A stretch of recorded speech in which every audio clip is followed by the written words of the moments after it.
Out here at Phoenix Muni with the voice of the Beavs, Mike Parker, here ahead of this top 25 matchup between the Sun Devils and Oregon State. Mike, we know the Beavers have been coming on here lately, 6 straight wins, and with a series sweep over USC, just really starting to get back into rhythm. They had that rough stretch at the start of the season, went 1-5. What has changed for the Beavers? The offense has picked up. By the way, Blake, good to see you. Miss you up in the Pacific Northwest, but I hope you're liking it down here. I know that all of the guys are very excited to be in the sun.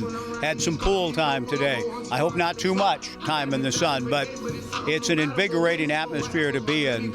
And the offense lately has been reinvigorated after a really miserable start at the plate. Their statistics are still not eye-popping like the Sun Devils are, but they are hitting the ball with more power. They're running a lot of stolen bases, and just a lot of different guys are stepping up and playing well, and the pitching has been really solid all year long. So I think this series is going to tell us a lot about where both these teams are. Yeah, you just kind of left on that note of the pitching, the bullpen, 17-2 on the year. After the loss of Cooper Jerpy last season, this bullpen has really just been able to pick up in this team culture. How has that happened, and how have they been able to be so good together? It's a great question, because when you reference Jerpy, you're talking about a true Friday night ace, a Friday night guy that was, the Sun Devils saw him last year pitch really well in that debacle of a game in Corvallis. But Jerpy was tremendous. I think as good as anyone, maybe the best pitcher in college baseball.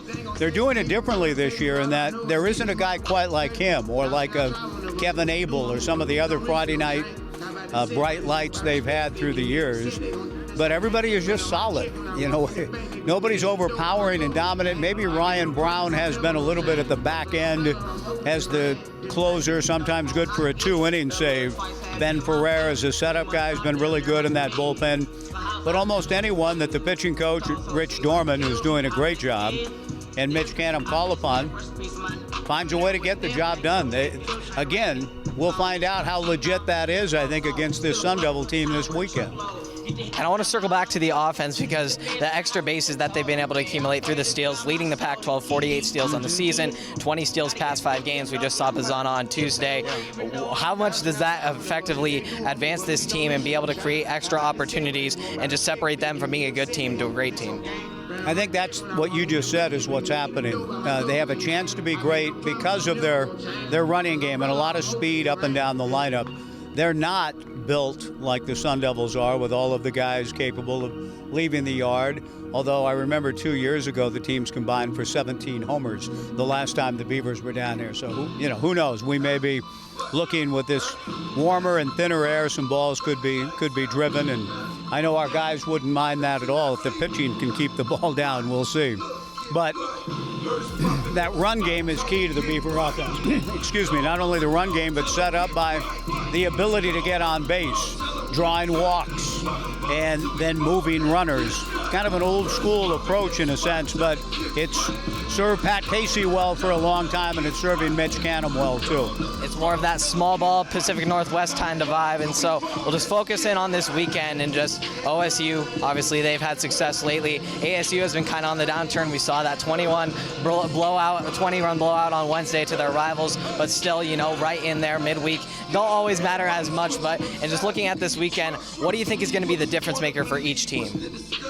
Well, I do think, excuse me, I went for a run today in the sun for the first time in a while, and it's affected. I haven't done that for a while, back in the rain of the Pacific Northwest, so excuse me for the voice. I loved it, though, by the way. Felt good. I think the pitching for the Beavers, we'll find out just how good it really is. Because this offense, even with the debacle that you had on Wednesday, is good. It's a run-producing offense, power up and down the lineup, dangerous threats everywhere you look. So we'll find out if what's going on in Beaver pitching is as legit as the numbers say. This is the biggest challenge without question they've had yet. The last time they played a really good offense on the road, they got swept by Stanford. So this is a key series, I think, for both teams. And I think the key will be if the Beavers pitch to their numbers and the way they've been pitching, they have a great chance to win the series.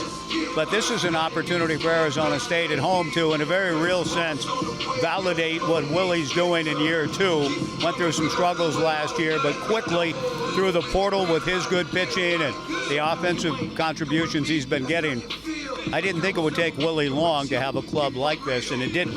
So this is a big series for both schools. You know, both schools trying to get back to that national prominence that they once have been at. Oregon State last national championship in 2018, and Arizona State, well, back in the 20th century. So it should be an interesting one, critical series tonight. Mike, thanks for joining us. Good luck on the call, and we hope you all enjoy the series. It should be a good one on hand here at Phoenix Muni.